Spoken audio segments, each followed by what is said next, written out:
It began with the wind, soft, whispering, like the breath of another world pressing against the ears of Bran Febail.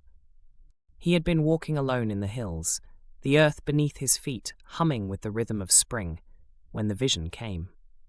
A woman appeared before him, draped in silver, that shone like the moon's reflection on water. Her eyes, deep as the abyss and older than time, held Bran's heart in their grasp. She spoke not in earthly words, but in a melody that danced between lament and lullaby.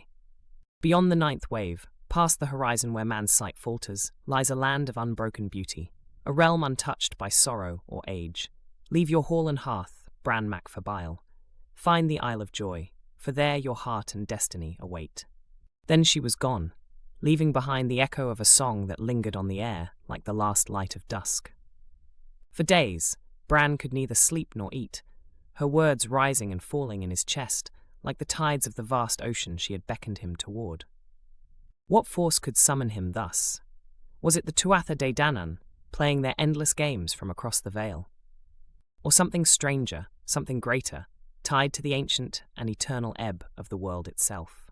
He gathered a crew, fierce warriors, loyal kinsmen, and poets who would sing of their brave and fateful journey.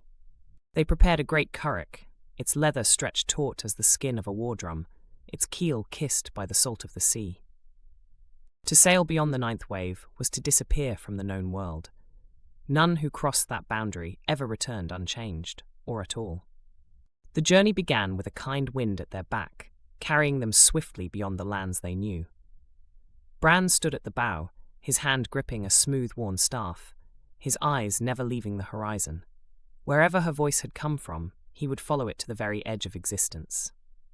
The first days passed in relative calm, the sea stretching like a vast living mirror, its surface broken occasionally by leaping fish or the low song of whales. But as the crew sailed deeper into the unknown, the familiar laws of nature began to twist. The sun no longer rose from the east or set in the west. It hovered instead, a golden disk casting warm light even through midnight waves. Time bent in strange ways, with days that felt like moments and nights that stretched infinitely. It was not long before they encountered the first of the otherworldly islands.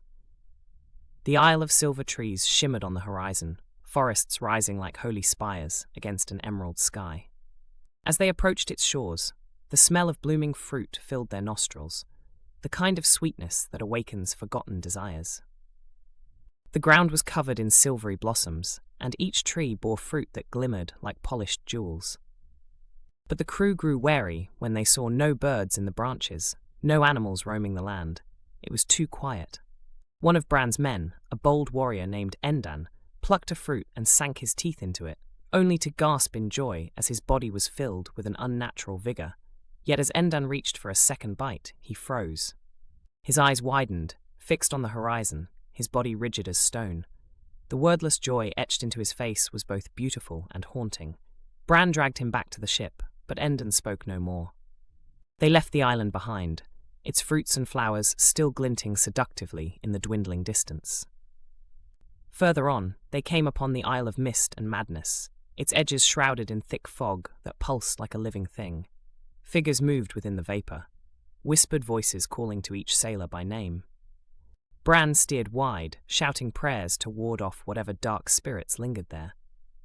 Though he would not speak of it, he could swear the voice of the silver-draped woman wove through the cacophony, urging him forward, always forward. And forward they went, past wonders and horrors no mortal tongue could fully describe. An ocean of stars greeted them one night, its waters sparkling with constellations that danced at the oar's touch. Another morning brought a great sea tower, its spires inhabited by giant feathered beings who sang in voices older than the tides. They traded sailors' tales and songs, but when Bran asked them about the Isle of Joy, they grew silent and turned away.